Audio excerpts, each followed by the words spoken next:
Hello guys, what's up? Aqui é a Teacher Isabelle e nessa semana, como eu havia dito para vocês, a gente vai fazer um review, né, uma revisão, dos assuntos da Lesson 1 to 5, ou seja, da 1 a 5. Apesar da gente já estar na 7, né, segunda-feira já vai lançar a Lesson 8, né, a lição 8, mas para o vídeo não ficar muito longo, eu vou fazer da 1 a 5 e vou fazer uma parte 2 da 5 até a 7, tá bom? Porque essas últimas matérias são de gramática e para não ficar muito pesado, eu vou fazer só até de 1 a 5, tá ok? Vamos relembrar aí a primeira lesson, né, the first lesson, that is about numbers, tá? Que é sobre numbers, que são os números. A gente viu os números cardinais, né, que são os números normais que a gente mais utiliza, e os números ordinais, ou seja, os ordinal numbers, que são os números de ordem, ou seja, que a gente fala sobre uma sequência ou realmente sobre ordem das coisas. Só relembrando aí, remember, cardinal numbers são do 0 até o infinito, tá? E aí a maioria de vocês já sabe contar, né? Até pelo menos ao 10. We can start 0, 1, 0, 1, 2, 3, 4, 5, 6, 7, 8, fazer assim, 9, 10, 11, 12, 13, 14, assim como no nosso quadro, 14, 15, 16, 18, 19, e aí vai, porque do 13 aos 19 nós consideramos que é adolescência, então dos 13 aos 19 a gente vai colocar teen no final, então 13, 14, 15, 16, 17, 18, 19. Por exemplo, se você tiver 18 anos, você vai falar I am 18, né? 50, 50, né? Parece 5, né? De 5. Vai botar o T no final, então 50. O número que vocês talvez não saibam, 100, 100, 1000, a gente vai chamar de thousand, ou 10.000, né? 10,000. Se for 50.000, 50,000, tá? Só colocar um número na frente e depois o thousand, que é o 1000, tá? Números ordinais são os mais difíceis, né? Vamos lá. O número ordinal, o único que é diferente, que vai ser diferente, o individual, né? Vai ser o primeiro, segundo e terceiro, né? Que em português seria, né? Primeiro, segundo, terceiro. Em inglês, primeiro a gente chama de first. Segundo, a gente chama de second. Terceiro, a gente chama de third, tá? Se eu falo terceiro dia da semana, third day of the week. Se eu falo, primeiro, né? Eu quero falar alguma coisa, eu vou começar com alguma coisa. Eu quero falar primeiro, eu vou falar first, tá? Ou então, sei lá, primeiro dia de aula, first day at school, tá? E aí a gente vai utilizando esses ordinal numbers para falar de sequência, tá? A partir do 3, os números até 20, 30, 50, até 100 praticamente, vão ter o TH no final, tá? E aí vocês só olharem a tabelinha, com a prática vocês conseguem, tá? Mas o único que é diferente são o primeiro, segundo e terceiro. First, second, third. Bem tranquilo. A segunda matéria, né, a Lesson 2, is about pronouns, ou seja, personal pronouns, né, mais especificamente. O que são personal pronouns? São pronomes pessoais. Alguns de vocês ainda têm dúvida no que são pronomes. Os pronomes, assim como vocês já fizeram na atividade virtual, os pronomes são nomes que substituem o nome. Ou seja, se eu não quero falar Isabelle, né, vamos supor que não vou falar Isabelle, eu vou dar outro exemplo. Se eu quero falar o Marcos, eu vou chamar de ele, para evitar repetição. Imagine que tem um texto sobre Marcos. Marcos é feliz. Marcos tem 18 anos. Marcos estuda em Teresópolis. Tá um pouco repetitivo, certo? E aí, para eu ficar evitando repetição, é só colocar o pronome, certo? Então, Marcos é feliz. Ele tem 18 anos. Estuda em Teresópolis. Aí você pode até omitir, né? Tirar o pronome para não ficar muito repetitivo. E aí, em inglês, em português também, tá? Mas em inglês a gente tem os subject pronouns, que são os pronomes sujeito, ou seja, os pronomes que vão realizar a ação. Por exemplo, os pronomes sujeito em português, a gente tem eu, tu, você, né? Tu e você é a mesma coisa. Eu, tu, ele, ela, né? Nós, vós, eles. Esse vós é a mesma coisa que vocês, tá? Em inglês, a gente vai ter como primeira pessoa, ó, first person, primeira pessoa, I, eu, tá? Tem gente que ainda tem dúvida. I é eu. Primeira pessoa do plural, a gente tem o we, tá? Que somos nós. Segunda pessoa, pode ser você ou vocês, you. Segunda pessoa do plural, you, né? Você ou vocês. Segunda pessoa, tanto do singular quanto do plural, vai ser you. Terceira pessoa, né? Que é he, she, it. Terceira pessoa é sempre de quem a gente fala, por exemplo. De quem eu e você a gente fala. Por exemplo, imagina que a gente está conversando. Normalmente a gente está falando de uma outra coisa, certo? Ou pode ser sobre você. Mas, na maioria das vezes, a gente fala sobre outra coisa. Então, essa outra coisa pode ser um objeto, uma coisa realmente, um fato, uma pessoa, seja ele ou ela. Então, ele, ela e it, né, que é o neutro, pode ser qualquer coisa, qualquer objeto, qualquer coisa sem vida, né, tipo um computador, uma viagem, uma festa, enfim, vai ser terceira pessoa, tá?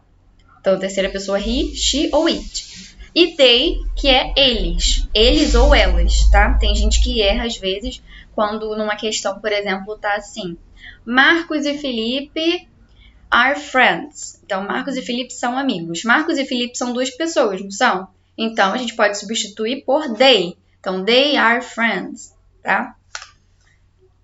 E os object pronouns tem o mesmo significado dos subject pronouns. Mesma coisa. O me significa eu, o us significa nós, né, que é o we. Mesma coisa, ó. Um ao lado do outro aqui na imagem tem o mesmo significado, tá? Mesmo significado.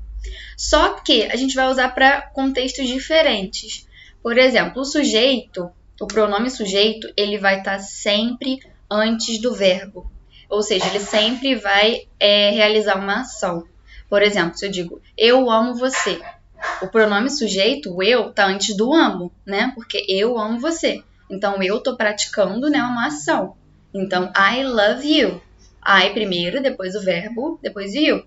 Nesse exemplo, I love you, a gente tem dois pronomes. I e you, né?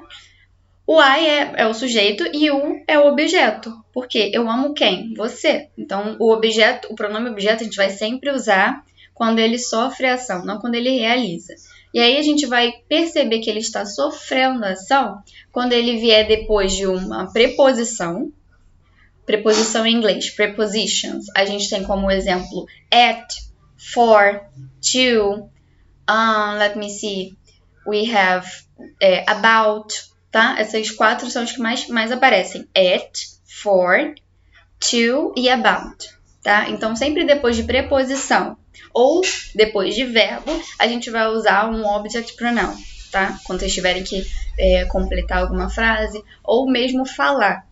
Imagine que você queira falar, ele é nosso amigo.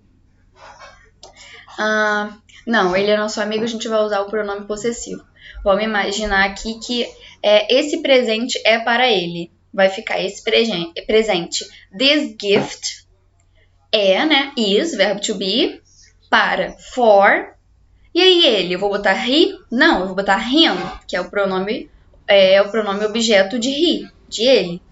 Tá? A gente não vai botar ele porque ele não está fazendo a ação, ele está sofrendo a ação de receber o presente. Tá ok? Vamos fazer algumas atividades aqui? Complete the sentence with a subject or object pronoun. Ou seja, complete as sentenças com um pronome sujeito, né? Subject or object pronoun. Então, sujeito ou objeto. Na primeira aqui a gente tem Where are my shoes? Where é uma question word, né? Que a gente viu na lesson 7. Where é aonde. O are é o verbo to be. Verbo to be usado para plural, então estão ou são, né? Nesse caso, estão, porque tem um objeto aqui, né? Onde estão my shoes? Shoes é sapatos. Então, onde estão os meus sapatos? Are in the hall. Então, estão no corredor. Então, o que está no corredor? Sapatos. Sapato é eles? Porque é mais de uma coisa. É objeto? Sim. Só que em inglês tem uma certa pegadinha. Porque quando o objeto ele for mais de um, ele estiver no plural, a gente vai acabar usando they, que seria para pessoas no plural, né? Mas plural sempre é they. They are in the hall, tá? This is my brother, ou seja, esse é meu irmão. I like, eu gosto, very much. Aqui nessa frase a gente tem o I, que é... Deixa eu pegar o nosso laser aqui. A gente tem o I, que é o pronome sujeito, eu. Like é o verbo gostar, né? Que a gente tem bastante no Face. Like. Então, antes do verbo, sempre pronome sujeito. Então, o que for após o verbo, pronome objeto. Então, eu gosto muito. Eu gosto de quem muito? Meu irmão, né? This is my brother. Pelo contexto, a gente tem que completar, né? Eu acabei de dizer, esse é meu irmão, eu gosto muito dele, certo? Então, se ele tá sofrendo a ação de ser gostado, né? Vamos dizer assim.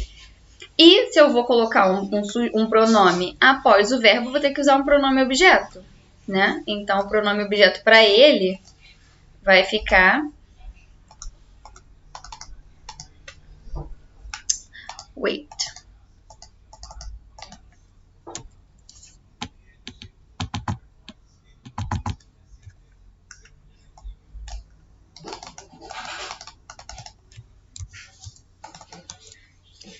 What's going on? I like him very much, tá? Porque him é o pronome objeto que vai com he, né? Se eu tô falando dele, eu gosto dele, ele tá sofrendo ação. Então, I like him very much, ok? We are going to do this in the next class, ok? A gente vai fazer isso na próxima aula, para o vídeo não ficar muito longo. Vamos passar para a próxima.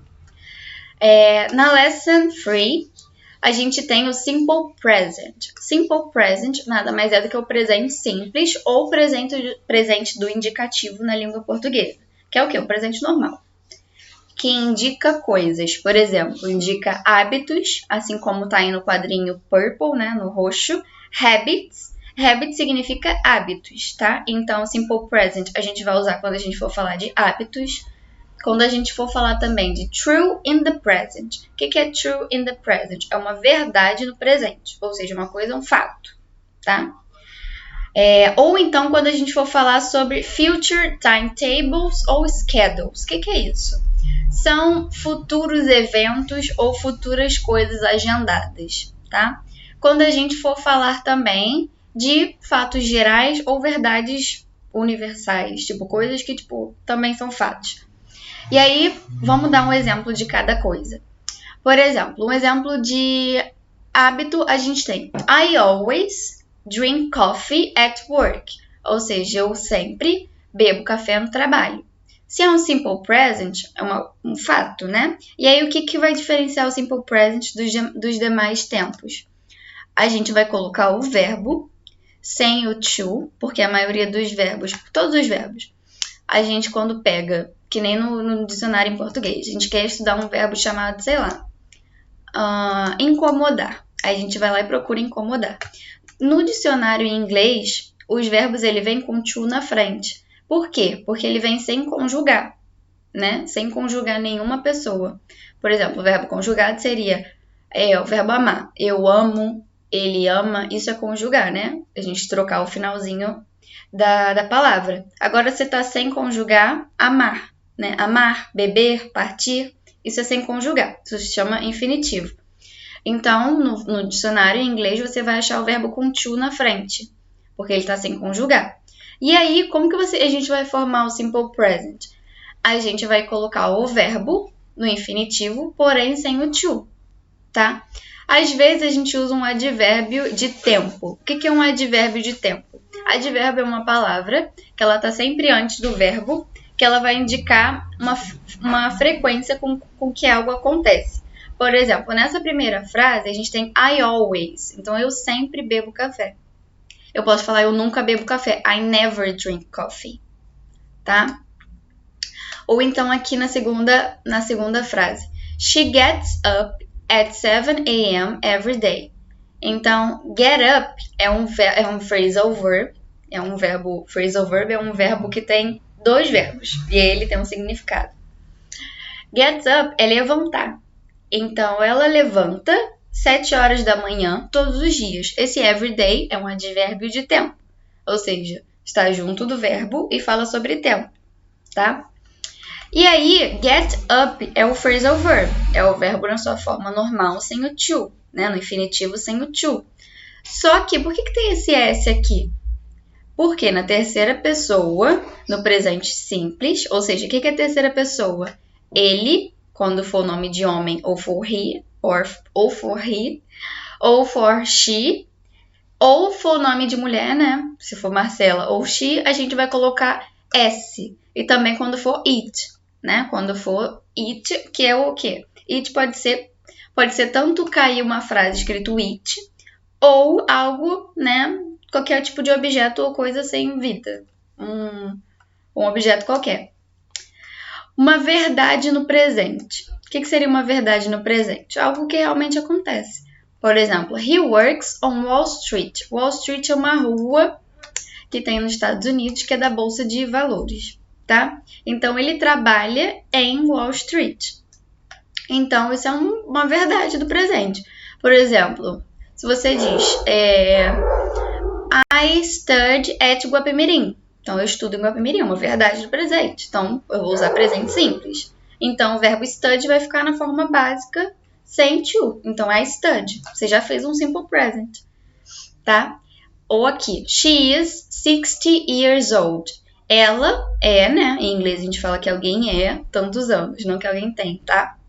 Então, she is 60 years old. Ela é 60 anos de idade. Vamos assim traduzir. Quando a gente usa verbo to be, por exemplo, I am a student. Eu sou estudante. Também é um simple present, tá? Que a gente usa o verbo, porque o verbo to be não deixa de ser um verbo normal. Então, a gente usa o verbo to be na forma básica, ou seja, sem to, tá? We live in New York. Quem dera, né, gente? We live in New York. A gente vive ou mora, né, em Nova York. Também é uma verdade do presente, tá?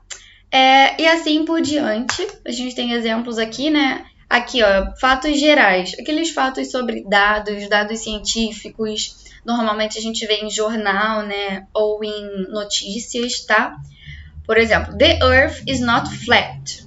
A Terra, né? O planeta Terra, is not flat, não é plano, ok? The sun rises in the east. Então, o sol nasce no leste, tá? Here we have exercises. So, I think that's it for today. Let's wrap it up for today. Ou seja, é isso por hoje. A gente vai fazer esses exercícios no próximo vídeo, tá ok? Para não ficar muito longo. E espero que tenha sanado as dúvidas de vocês. Qualquer outra dúvida, podem comentar aqui embaixo ou falar lá na nossa plataforma, tá ok? See you!